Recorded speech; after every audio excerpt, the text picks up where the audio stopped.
All right, so today we're going to talk about my face before keto and intermittent fasting and after keto and intermittent fasting. And you're going to learn 7 things that your face can tell you about what's happening internally to your health and to your organs. Now, in the past, I've wrote a book about the body types and how you can identify what's going on inside hormonally with what's going on the outside. And so looking at a face can give you so many clues on what's going on inside. Now, when I teach you this, promise me that you're not going to start evaluating everyone you know, because the temptation is going to be there. And so the worst thing you can do is start evaluating people on the street. So if you end up doing that, don't mention my name. So the first thing that I want to talk about is the shape of someone's face. Now, before I did keto and intermittent fasting, my face was basically round. It was puffy. It was a bit fatty. I had a lot of fluid retention. It looked swollen, but that was actually fat and water retention.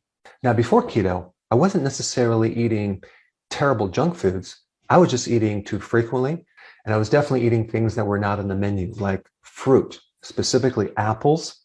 You know, one apple is 19 grams of sugar. So what I would do is after breakfast, which I don't consume anymore, I would take this apple, I would say about an hour and a half after breakfast, and I would just spread peanut butter on it, right? And so that would be my snack. And then at night, I would graze on nuts, the healthy snack, right? Well, little did I know, every time I ate any food, I was spiking insulin over and over and over. And so I had 3 meals, 3 snacks. That is 6 spikes of insulin, which kept my body from going into ketosis. And also, when you store sugar, you actually store water. Thus the term carbohydrate. Carbohydrate comes from carbo or carbon in hydrate, as in hydration. So with every gram of glucose that's stored as glycogen, you're storing 3 grams of water. So carbohydrates make you into a fluid-filled sponge. So you can see in the past, the shape of my face was more round, it was puffy, and basically it just looked fat. So number 1, if someone has a round face, they have too much insulin and they are doing too many carbs. All right, number 2, we're going to talk about the eyes, specifically the tissue around the eyes. Now, if you look at my face around the eyes, you can see that there's some swollen tissue, okay? It looked puffy underneath the eyes with some darkening underneath the eyes as well. And even the eyelids were a bit thicker. So what's happening? Well, this is more fluid retention. The kidneys, which are severely affected by blood sugars, start to back up, and the tissue around the eyes, especially the puffiness underneath the eyes, is a real good indication that the kidneys are backed up because you're retaining too much fluid. You know, the problem with knowing this information is that you see it all over the place. You observe it in people. And so the temptation is there. You just want to tell them, listen, if you just change your diet, if you got off these carbs, that fluid will go away. But the best thing to do is actually to show them this video, not to evaluate them, because it makes them wrong and they can be upset. And the last thing I want you to do is start a fight with someone over Dr. Berg's video. All right, the next point, number 3, is the actual eye itself, okay? If you look at the before picture of me, you'll see bloodshot eyes. Now, bloodshot eyes is a liver problem usually. It could be lack of sleep. In other videos, I talked about it being a deficiency of vitamin B3 and B2, but that's really just the tip of the iceberg. It's really a problem with your liver. Now, of course, if your blood sugars are off and you're eating a lot of carbs, the liver is going to be fatty. You're going to have decreased liver function. The liver is not going to be able to detoxify that well. In fact, I had bloodshot eyes for years, and I just couldn't figure it out. I remember one time flying to San Diego to a seminar held by Bernard Jensen, the guy who put colon hydrotherapy on the map. And so Bernard was doing this seminar, and I stayed all day at the seminar. And then at the end, you got a chance to stand in line and get to meet him and ask him questions. And I remember staying in line all day long.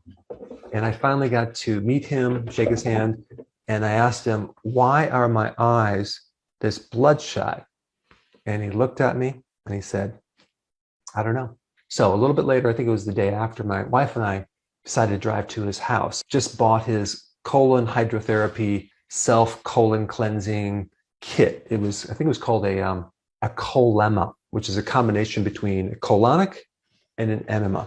And so that was the start of my colon cleansing phase, which didn't ever seem to help because colon cleansing doesn't fix your blood sugars. It doesn't fix your diet. It just keeps cleaning you out.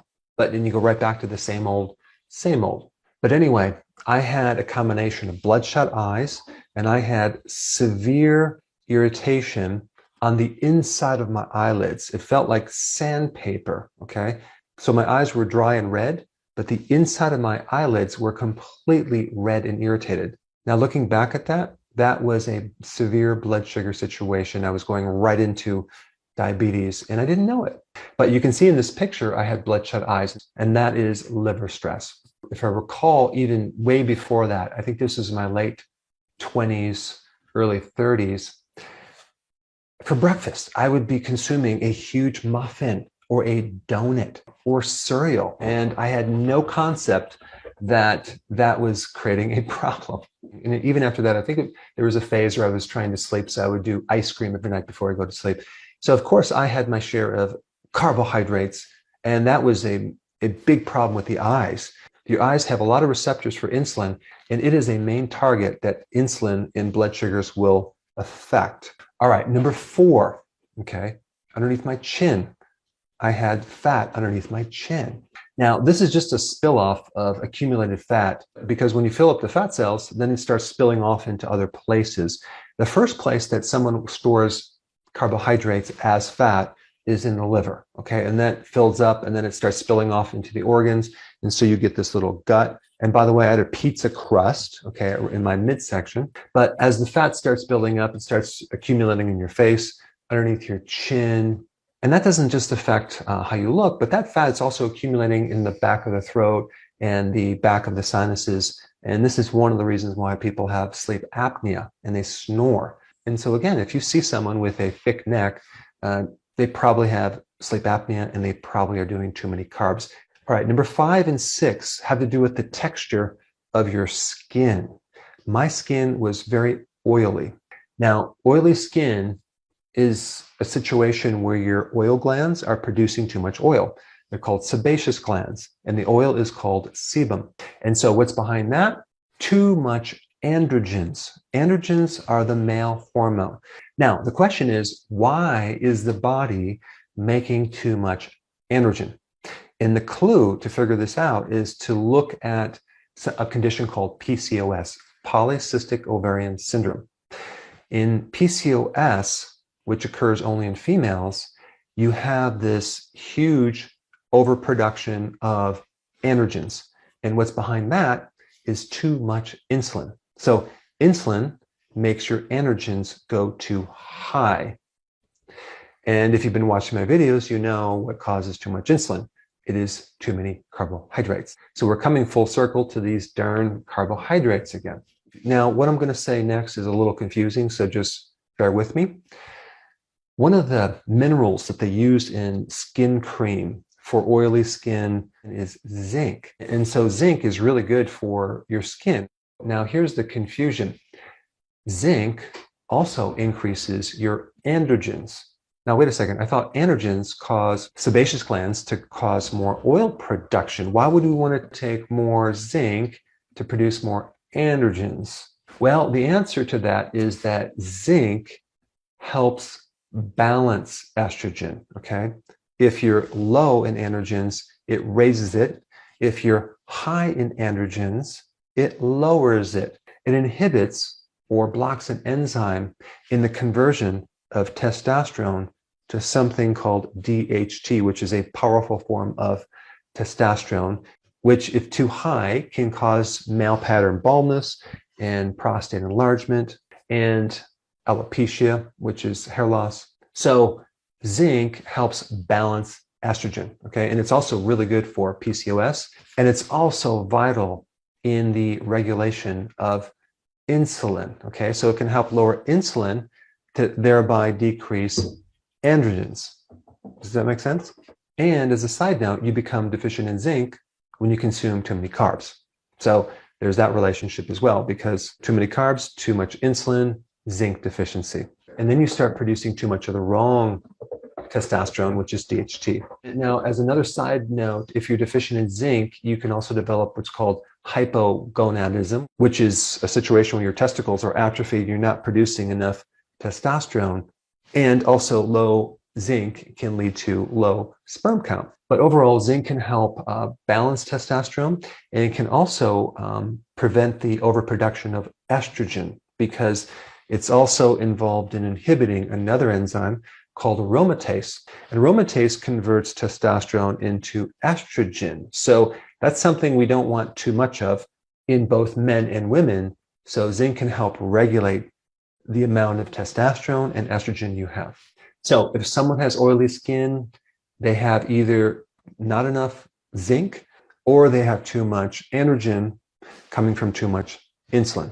All right, the sixth point has to do with this dry, flaky skin, okay? You see this a lot with people that have dandruff. I had it between my eyebrows, in my eyebrows, on my forehead, these little dry patches.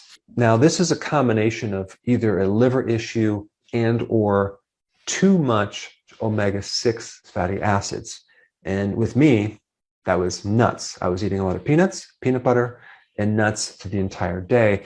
And I wasn't consuming enough of the omega-3 fatty acids. That would be in the fatty fish, sardines, and cod liver oil. Now, the reason I like cod liver oil over some of these other products is because cod liver oil gives you a nice balance of omega-3 fatty acids, as well as vitamin A and vitamin D, because both vitamin A and vitamin D helps you with the dry, flaky skin as well as the oily skin, because vitamin A and vitamin D help you with these dry, scaly patches as well as the oily skin. Now, most of the population is consuming way too many omega-6 fatty acids in the form of soy oil, canola, cottonseed oil, and they're doing it in fast foods, they're doing it in salad dressing. It's in like 9,000 foods at the grocery store. And they're not doing enough omega-3. So they have this major imbalance. So it shows up in the skin. So when you see people with this texture problem in the skin, you know what their diet is composed of. And because this causes a lot of inflammation, they also have a lot of red spots and red rashes, and it creates liver problems and also inflammation in your joints as well. Now, as another side note, if you've ever heard of chicken skin, where you have in the back of the arm or maybe the hips or your buttocks, you have this skin that has these rough little pimples, right, where the hair follicles come out. That's called keratosis pilaris, or chicken skin. So many people have that, and all they really need to do is start taking more omega-3 fatty acids. Cod liver oil is a really good source. All right, the seventh point is acne. If you see someone with acne, you know internally they have too much androgen. Now, as a child, I had terrible acne on my forehead, on my back, and it was devastating because it created a situation that I was withdrawing, I was shy, people make fun of you, and I was always trying to hide it with my hair. And boy, did I try everything. I tried scrubbing the acne because I thought it was dirt, all sorts of creams, and it never helped. It just made it worse. And oh my goodness, if I only would have known that acne comes from too much androgen, which is really too much insulin. And I was a total carbo junkie back then. And I made no connection. I did not connect the dots. I just kept eating carbs and washing my face more and more and more. But this is another reason why they put zinc in a lot of these acne creams, because zinc helps lower androgens. It helps shrink the sebaceous gland. But of course, if the diet is not changed, that zinc is not going to do anything. So when you see people with a round face, a fatty face, with puffy tissue around the eyes, bloodshot eyes, oil skin, flaky skin, red blotches on the face, don't evaluate them. Send them this video. Help them to learn what's behind this problem. It can be easily resolved just by giving someone the right knowledge for the right problem. Now, if you're new to my videos and you don't know about the solution involving what to eat, I created 3 very simple step-by-step videos. And the first video is called Step 1, Start Here. And then the second video is the second step. And the third video